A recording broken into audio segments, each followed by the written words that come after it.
Namaskar, good evening. You are watching Sabha television. I am Smriti Rastogi with News Tonight. In the next half an hour, we'll take you through all the latest news and updates of the day. But before that, a quick look at the top headlines. Defence, trade, agriculture and tourism to be the focus of India-Uzbek cooperation.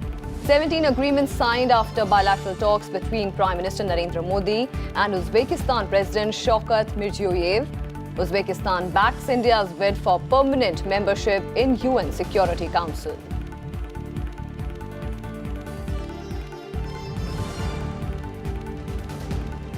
Nation has seen unprecedented success through cleanliness mission, says Vice President M. Venkaiah Naidu.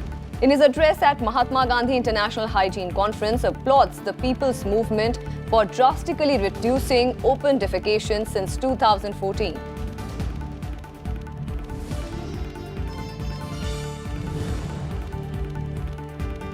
No difference between the tiers of rich or poor, says Chief Justice Deepak Mishra at his farewell function. Asserts that justice with equality will only be possible when there is justice for all.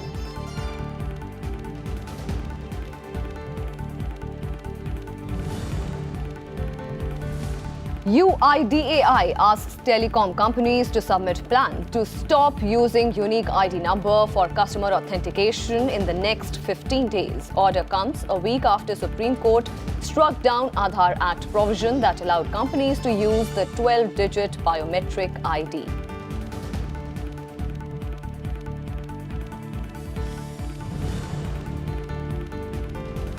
And cancer researchers James Allison of the US and Tasuku Honjo of Japan win the 2018 Nobel Prize for Medicine. Allison and Honjo worked on proteins that act as brakes on the immune system. Their work accelerated development of improved therapies to treat the deadly disease since 1990s.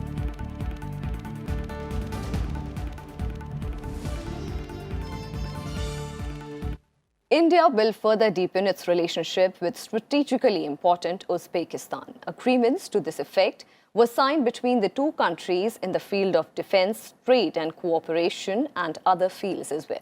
President of Uzbekistan, Shavkat Mirziyoyev, is in Delhi on a two-day visit to India to create mutual understanding on issues related to Central Asian region, specifically in Afghanistan. Prime Minister Narendra Modi and Uzbekistan President Shavkat Mirziyoyev had a summit-level meeting in Delhi on Monday. 17 agreements were signed after the bilateral talks in the field of defense, agriculture, tourism, health, pharmaceuticals, visa-free travel to diplomats and curbing human trafficking and drug menace. Both sides also decided to increase people-to-people contact and understanding in counter-terrorism. हमारे पुराने दोस्ताना रिश्तों को आज के संदर्भ में और भी समृद्ध करने के लिए हमने लॉन्ग टर्म व्यू लिया है।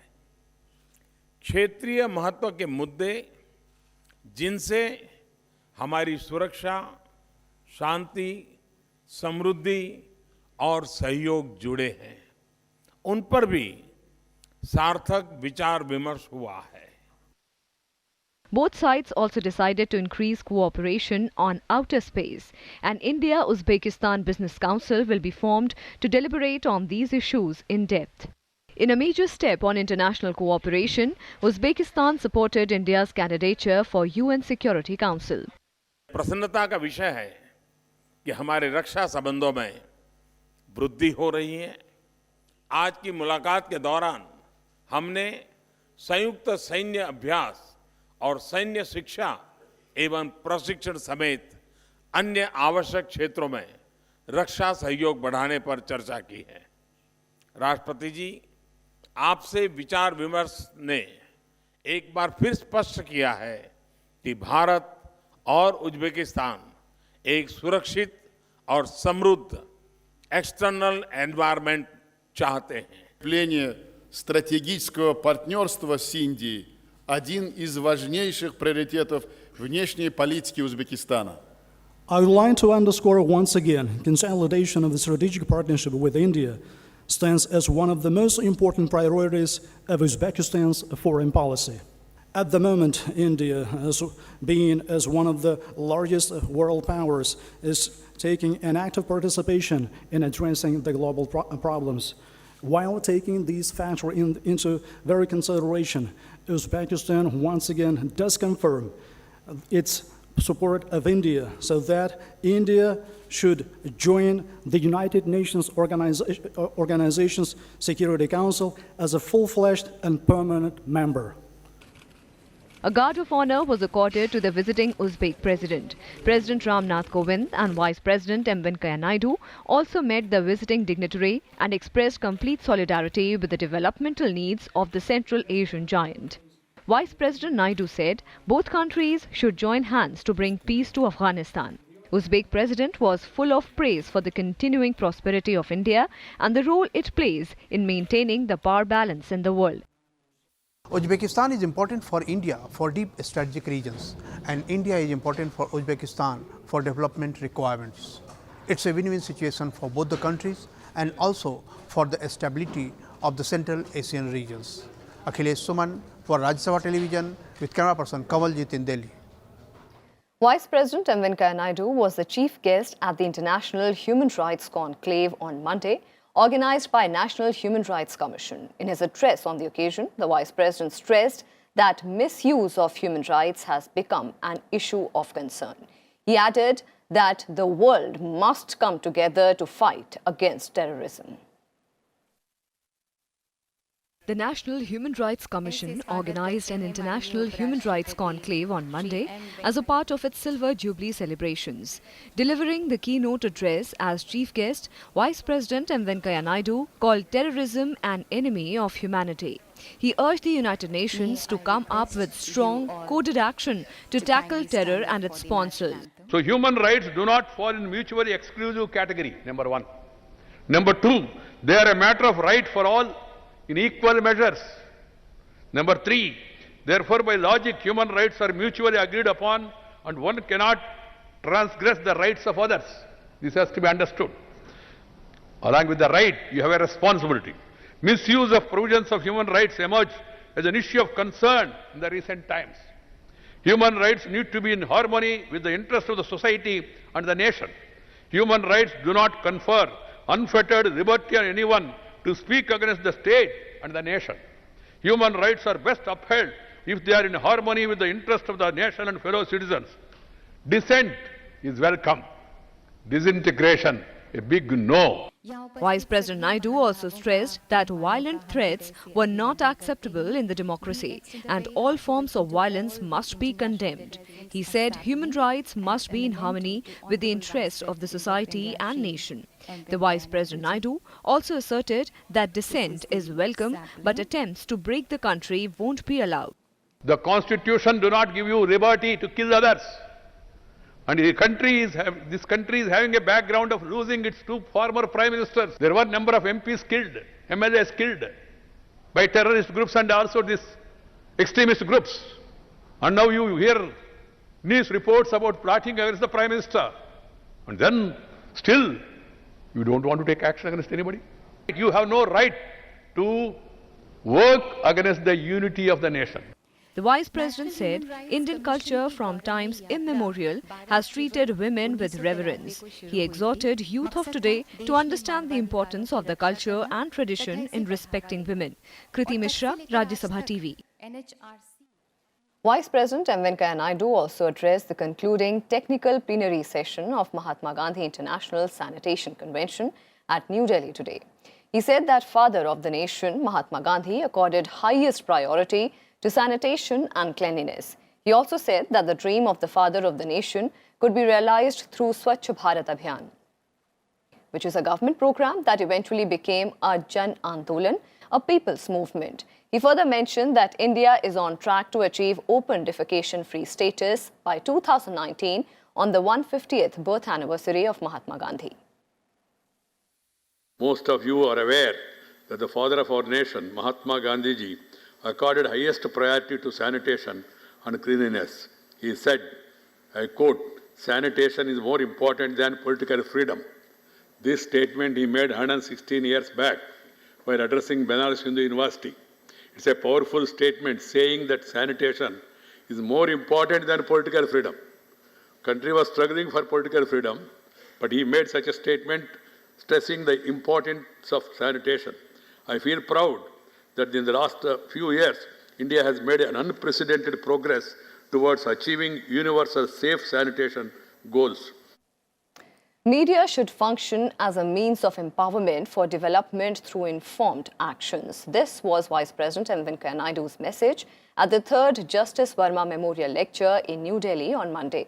The Vice President said a few decades ago, the media was considered sacrosanct. But today, the cardinal principles of journalism like truth, objectivity, accuracy, credibility, fairness, impartiality, humanity and accountability have taken a backseat with news purveyors themselves assuming the role of gatekeepers. He said mixing news with views has become the new normal.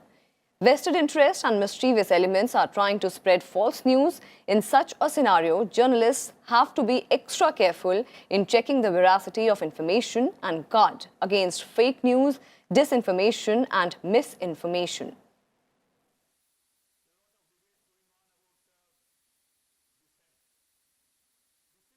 Confined to news coverage, the media, particularly the television medium, should not promote programs or serials which seek to justify superstitions or promote irrational beliefs. I feel there should be also some check on sponsored health programs which make exaggerated claims on benefits of health products. On to some more developments. Chief Justice of India Deepak Mishra on Monday praised the Indian judiciary, calling it the most robust institution. Justice Mishra, who retires tomorrow, said the country's judiciary is the strongest in the world, which has the capability to handle a large number of cases. In his farewell address, Justice Mishra also stressed on the importance of maintaining independence of the judiciary. Chief Justice of India designate Justice Ranjan Gogoi praised him, saying that his greatest contribution has been to civil liberties.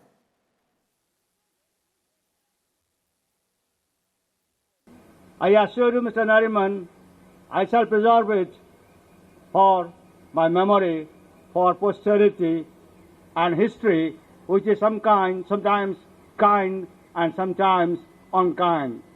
I do not judge people by history. I judge people by their activities and their perspectives.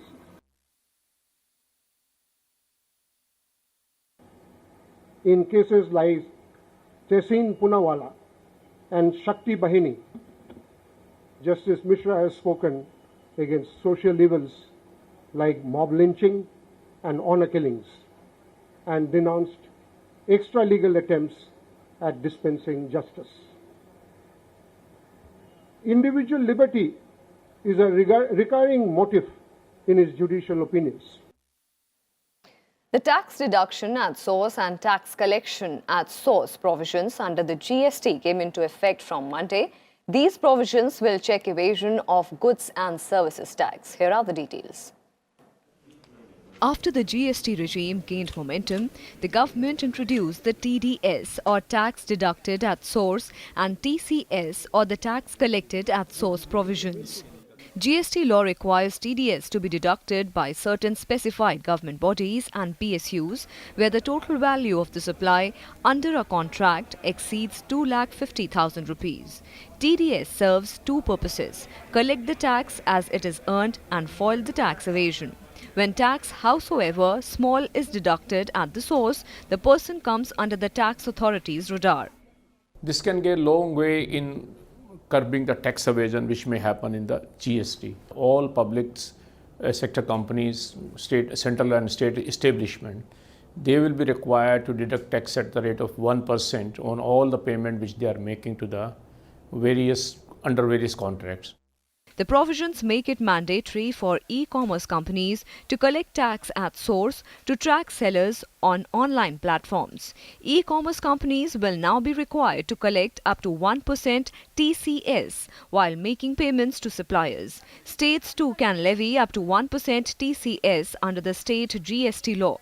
All e-commerce companies, because in e-commerce, when you go on the website, you place an order, it is the direct supply from that supplier to the ultimate consumer. but the payment is routed through the e-commerce company. So there is a possibility that the tax may be collected by such retailer, but he may not pay to the government. So in order to ensure that there is no tax evasion, so another provision has been introduced. Both provisions were kept in abeyance for over a year as the government ensured effective rollout of the GST regime. The move comes after the centre and the states implemented e-way bills that helped track consignments better. Kriti Mishra, Rajya Sabha TV. Home Minister Rajnath Singh on Monday disclosed that state governments had been asked to identify Rohingya refugees and collect their biometric details. Chairing a meeting of the Eastern Zonal Council, Rajnath Singh said the centre will send the biometric report to the Myanmar government through diplomatic channels. The meeting was attended by West Bengal Chief Minister Mamata Banerjee, Jharkhand Chief Minister Raghubar Das and Bihar Deputy Chief Minister Sushil Kumar Modi. It focused on issues related to interstate relations and security, including the Maoist menace. Rajnath Singh also said that the centre will provide central forces to the states as needed. And with that, time for a very short break. More news and updates on the other side. Stay with us.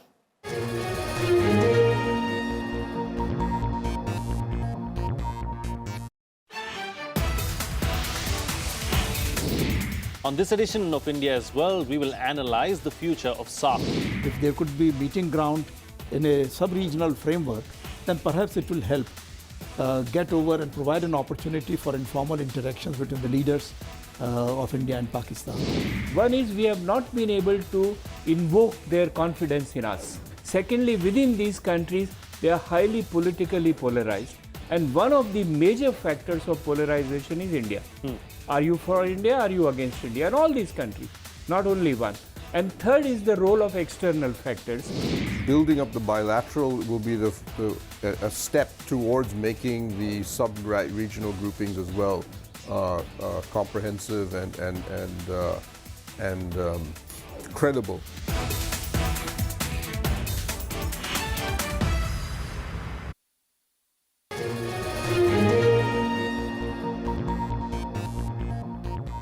Welcome back. The Finance Ministry has said that the fifth tranche of electoral bonds sale will take place from 1st of October till 10th of October. Electoral bonds are being pitched as an alternative to cash donations made to the political parties as part of efforts to bring transparency in the political funding.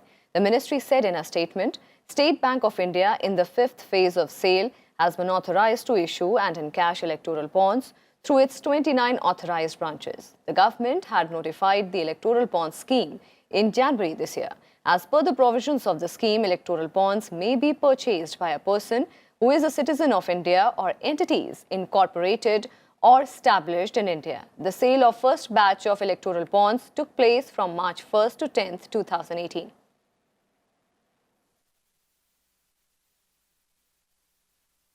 And days after the Supreme Court imposed curbs on the use of Aadhaar, the biometric issuing authority UIDAI on Monday asked the telecom companies to submit within the next 15 days a plan to stop using the 12-digit unique ID number for customer authentication. A circular to this effect was issued to telecom service providers, including Bharti Airtel, Reliance Jio, Vodafone Idea and others. According to UIDAI CEO Ajay Bhushan Pandey, in order to ensure smooth discontinuation, Aadhaar regulations carry certain requirements. He said the companies are in the best position to know what they need and can submit their plans accordingly by October 15th.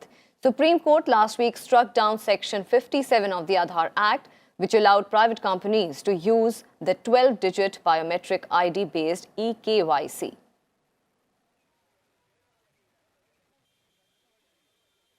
The Enforcement Directorate said on Monday that it has attached assets worth 637 crore rupees of the absconding jeweler Nirav Modi and his family in connection with the alleged fraud in the Punjab National Bank.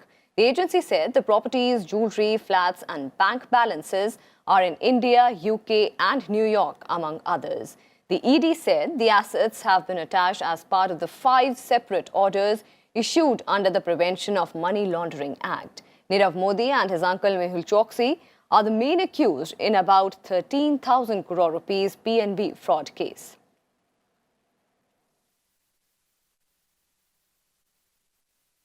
Air Marshal Raghav Nambayar took over as the Air Officer Commanding-in-Chief of the Eastern Air Command of the Indian Air Force. Before taking charge, Raghav Nambayar served as the Deputy Chief of the Air Staff. An alumnus of the National Defence Academy, Nambayar was commissioned in the Indian Air Force as fighter pilot in 1981.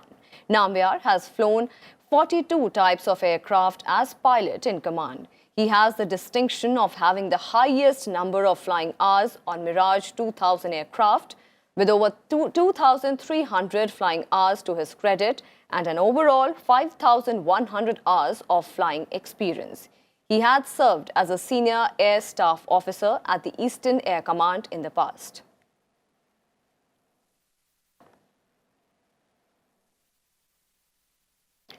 The 20th Livestock Census is being conducted across the country. The collection of the breed-wise details began on Monday, according to the Agriculture Ministry. These details will help in framing policies for breed improvement. The data will be collected through tablets or computers, and a mobile application software has been developed for collecting and transferring the data online. So far, 19 such censuses have been conducted in participation with states and union territories. The last census was conducted in 2012.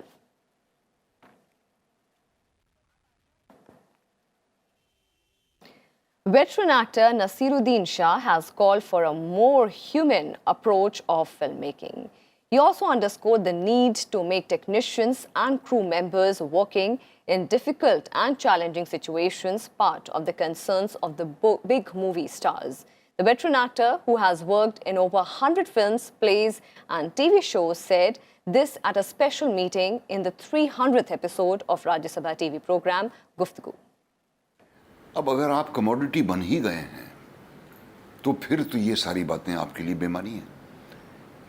किरदार की सच्चाई और बात communicate करना वगैरह, क्योंकि फिर तो एक स्टार को लेकर तो सारे प्रोजेक्ट का मकसद ही ये होता है उस स्टार को पेश करना। और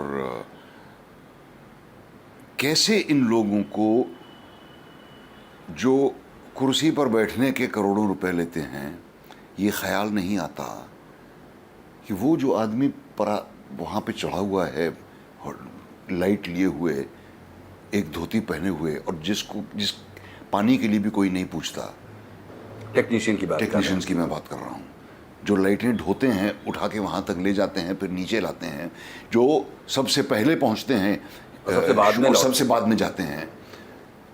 आपको इस मखमल की कुर्सी पर बैठने के कितने पैसे मिल रहे हैं और उसको उस परात पे बैठने के कितने पैसे मिल रहे हैं, ये ख्याल उन्हें कैसे नहीं आता मुझे नहीं मालूम, और उनको सताता कैसे नहीं है। शायद इसलिए कि उन्हें मालूम है कि वो एक कमोडिटी हैं, उन्हीं को बेचा जा रहा है। वो कोई ऑडियंस तक बात पहुंचाने का जरिया नहीं है, वो खुद ही वो कमोडिटी हैं।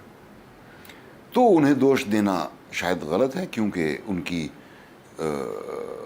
उनके होने का मकसद ही ये है। लेकिन गुस्सा ज़रूर आता है ये सब बातें देखकर, और हमेशा से ही आता रहा है मुझे। पहली 3-4 फिल्में जो मैंने की वो सब लोकेशन पे बनी थी। श्याम साहब की फिल्में, गिरीश कर्नाड की फिल्म वगैरह, जिनमें पूरा यूनिट तंबुओं में रहता था एक साथ। इतना फ़र्क था नहीं, सब लोग साथ में खाना खाते थे। जब बम्बई आकर मैंने इन नाच गाने की फिल्मों में काम करना शुरू किया, तब ये बात मुझे चुभनी शुरू हुई, और अब तक चुभती है। International news now. Scientists American James Allison and Japanese Tasuku Honju won the 2018 Nobel Prize for Physiology or Medicine for their breakthrough discovery in developing new cancer treatments. Allison and Honju both worked on proteins that act as brakes on the immune system, preventing the body and its main immune cells, known as T cells, from attacking tumor cells effectively. Their work in the 1990s swiftly led to new and dramatically improved therapies for cancers like melanoma and lung cancer, which had previously been extremely difficult to treat. この度はノーベル医学生理学賞をいただくことになりまして、大変名誉なことだと喜んでおります。この治療法によって、重い病気から回復して元気になったと、あなたのおかげだと言われる時があると、本当に私としては、自分の研究が本当に意味があったということを実感し、何よりも嬉しく思っております。At least 2 people were killed and over 100 injured as Typhoon Trami hit the Japanese mainland on Sunday. Evacuation orders for more than 1 lakh people in central and western Japan, as well as on northern Hokkaido Island, have been issued by the government. Around 4 lakh homes in Tokyo and neighboring areas have been facing power cut due to the weather and strong winds. Trami is moving in the northeastern direction at a speed of 60 kilometers per hour and is expected to pass through western, central and northeastern region.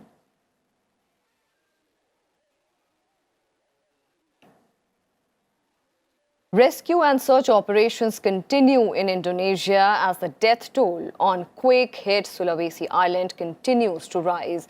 The death toll is expected to rise as rescue teams are managing to get access to areas cut off by the damage. The official death toll from the earthquake and tsunami in Indonesia has risen to 844, but thousands more are feared dead. At least 600 people injured in the disaster are being treated in various hospitals. More than 48,000 have been forced from their homes. The bodies of some of the victims have been buried in a mass grave near Palu. Conditions in the devastated area are grim, with food and water supplies running low and very few buildings sturdy enough to offer safety from any aftershocks. The magnitude of 7.5 earthquake struck on Friday and generated a tsunami as high as 20 feet in places, which has affected an estimated 2.4 million people. Many countries, including India, have extended assistance to Indonesia. Prime Minister Narendra Modi spoke to the Indonesian president and offered all possible assistance.